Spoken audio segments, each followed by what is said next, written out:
Here's Game of Thrones season 3 episode 8 titled Second Sons. This is the horrible partnerships episode. Everybody in this episode is partnering up with the wrong person. For someone like myself who doesn't read the books and like watching just from a television standpoint, I never saw any of these characters coming. Forcing to cohabitate with different types, forced to communicate with different types of people that you wouldn't naturally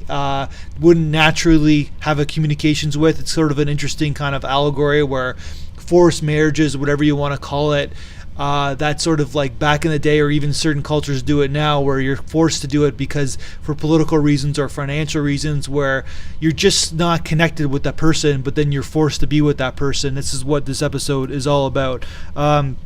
Hound and the Stark girl, like this girl just keeps going from different people to different people. Finally, she, in a way, she doesn't even understand it, but she has it good, even though she was saying that she never met someone worse than this old man, but it could be a lot worse than about just like taking her around because they know that she's worthy of something. So then eventually, this is a woman who basically is in these unnatural relationships time and time again at a very young age, and is kind of curious, if we're basically in a Mad Men-esque world, like where she's going to be going, where her arc is as a human being by having these dysfunctional relationships at such a young, early age. Danny and the three guys battle for her.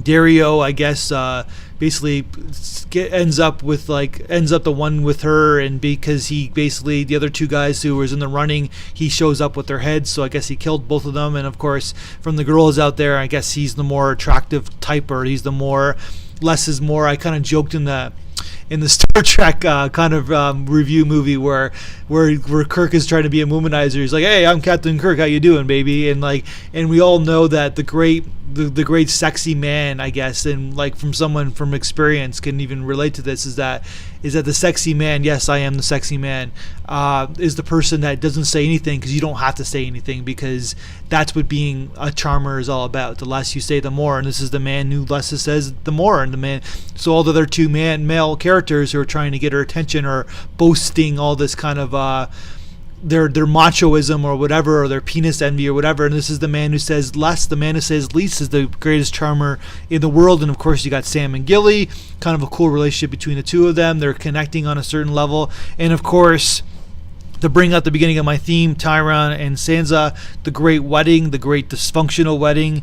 And in the end, he does do the right thing, because he knows this is just so wrong on so many different levels, but he's forced to do it because of his father. And but also, this is a man who's he's a slave to his father. He's a slave to them because he can't live in another world, because he's so used to that kind of luxury world. So he's forced to marry this girl, and the poor woman just jumping to different guy. In the end, he does do the right thing. He won't sleep with her. And of course, Joffrey is like time and time again, every episode we learn that this guy's the biggest jackass of all time. And hopefully in the books that this guy ends up dying eventually, because I like to kill him myself.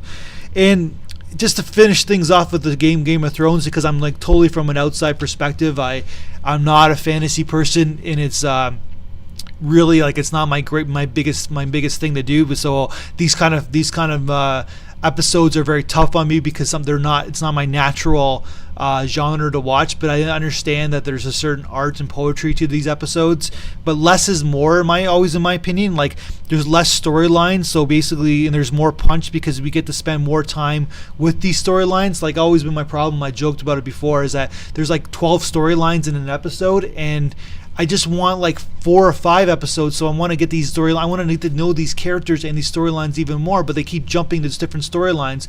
But in this episode, they only had really 4 or 5 storylines, and it was cool because you got to spend more time with these characters and you got to know them more. That's my 2 cents. That's my review.